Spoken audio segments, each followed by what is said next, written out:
देखिए, बीजेपी जो है वो एक अपहरण गैंग है और ये खुलेआम विधायकों सांसदों का अपहरण करती है।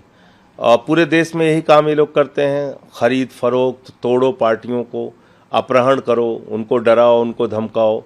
आज जिन अशोक मित्तल जी को ईडी के से छापे मरवाए बीजेपी ने, और पूरी की पूरी बीजेपी ने कहा कि वो तो बहुत भ्रष्ट हैं, इसलिए उनके ऊपर ईडी की कार्रवाई होना बहुत ज़रूरी है। आज वो अशोक मित्तल बीजेपी में चले गए, वॉशिंग मशीन में साफ हो गए। ऐसे ही बाकी सांसदों को डराया धमकाया होगा।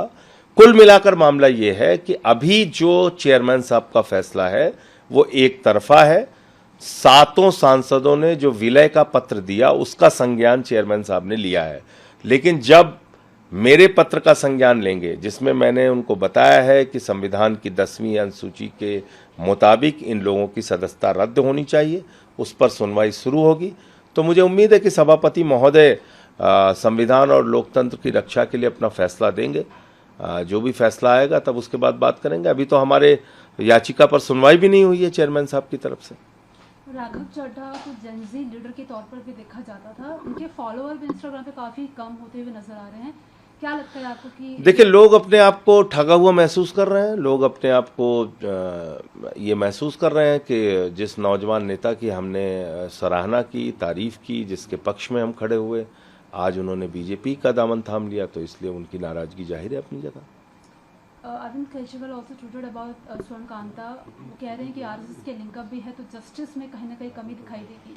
देखिए, जस्टिस स्वर्ण कांता के मामले में 3-4 महत्वपूर्ण बातें हैं जो आपके दर्शकों को जानना जरूरी है। जस्टिस स्वर्ण कांता के जो बच्चे हैं वो सरकारी लाभ ले रहे हैं, इस पर हमने आपत्ति दर्ज कराई। जस्टिस स्वर्ण कांता जी वो हैं जिन्होंने एक्साइज पॉलिसी के मामले में 6 बार हमारे खिलाफ फैसला दिया और सुप्रीम कोर्ट ने उस फैसले को बदला।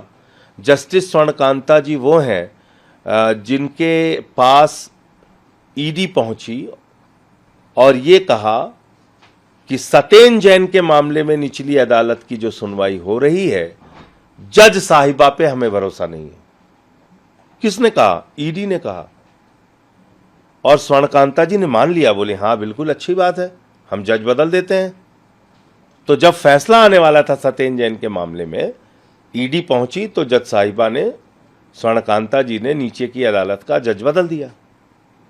अब जब हम उनसे कह रहे हैं कि भाई 6 बार आप हमारे खिलाफ फैसला दे चुकी हैं, सुप्रीम कोर्ट ने आपके फैसले को बदला है, आपके बच्चों को सरकारी लाभ मिलता है, सतेन जैन के मामले में आप ऐसा फैसला दे चुकी हैं, आप आरएसएस के कार्यक्रमों में जाती हैं। आरएसएस कौन है? आरएसएस वो है जिसने बीजेपी को जन्म दिया। बीजेपी कौन है? जिसने मोदी अमित शाह को जन्म दिया। मोदी अमित शाह कौन है? जिन्होंने अरविंद केजरीवाल पर और आम आदमी पार्टी के नेताओं पे फर्जी मुकदमे बनाए। आप जाके वहां पे कहती हैं, स्वर्णकांता जी का एक बयान है कि जब जब मैं यहां आती हूं यहां मेरा प्रमोशन हो जाता है। तो ऐसे जज से आप न्याय की क्या उम्मीद करेंगे? इसलिए अरविंद केजरीवाल जी का फैसला 100% सही है। गांधीवादी तरीके से उन्होंने ये फैसला लिया कि हम इन जज महोदया के सामने जाएंगे नहीं, कोई दलील नहीं रखेंगे, जो इनको फैसला लेना वो ले।